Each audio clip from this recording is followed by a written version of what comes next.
உடம்புக்கு வந்து புரோட்டீன் இருக்கு இல்லையா, புரதச்சத்து. புரோட்டீன்ங்கிற புரதச்சத்து மிக முக்கியமான சத்து. ஏன்னா அது கட்டுமான பணிகளுக்கும் இந்த செல்களை ரீபில்ட் பண்ணுவதற்கும், அதாவது கட்டுமான பணிகள் இந்த செல்களை வந்து புதுப்பிப்பதற்கும் புரதச்சத்து மிக மிக முக்கியமானது. ஆனால் அதுவும் எவ்வளோ எடுத்துக்கணும்ட்டு கணக்கு இருக்குது. இப்போ நான் வந்து 80 கிலோன்னு வச்சுருங்களேன். எனக்கு அதிகபட்சம் ஒரு நாளைக்கு 80 கிராம் தான் எடுத்துக்கணும். நீ கார்போஹைட்ரேட் கூட எடுத்துக்கலாம், இல்லை வேறு விட்டமின்ஸ் மினரல்ஸ் எடுத்துக்கலாம். நான் புரதச்சத்து 1 கிராம் பெர் 1 கிலோ வெயிட்.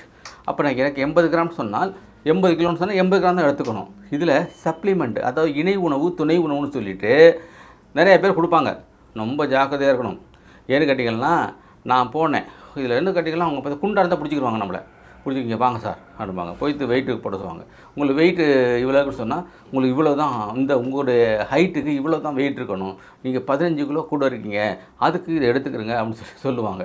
அதை எடுத்துட்டிங்கன்னா 120 கிராம் கொடுப்பாங்க. நான் எவ்வளோக்கு 80 கிராம் தான், 80 கிலோ தான். 80 கிராம் தான் எடுத்துக்கணும். அப்போ 120 கிராம் கொடுப்பாங்க. ப்ளஸ் வந்து நம்ம வீட்டிலே சாப்பிட்ற உணவுகளில் புரோட்டீன் இருக்கும், புரதச்சத்து இருக்கும்.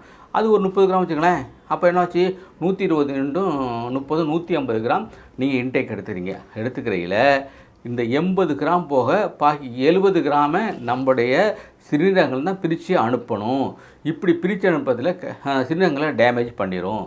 ஆகையினால் தயவு செஞ்சு இந்த இணை உணவு, துணை உணவு எடுத்துக்கிறப்ப ரொம்ப ஜாக்கிரதையாக அளவு குறைவாக எடுத்துக்கொள்ள வேண்டும். நம்ம இஷ்டத்துக்கு நிறைய சாப்பிடவே கூடாது. இப்படிலாம் பண்ணிங்கன்னு சொன்னால் உங்கள் சிறுநீரகங்களை வந்து காப்பாற்றலாம்.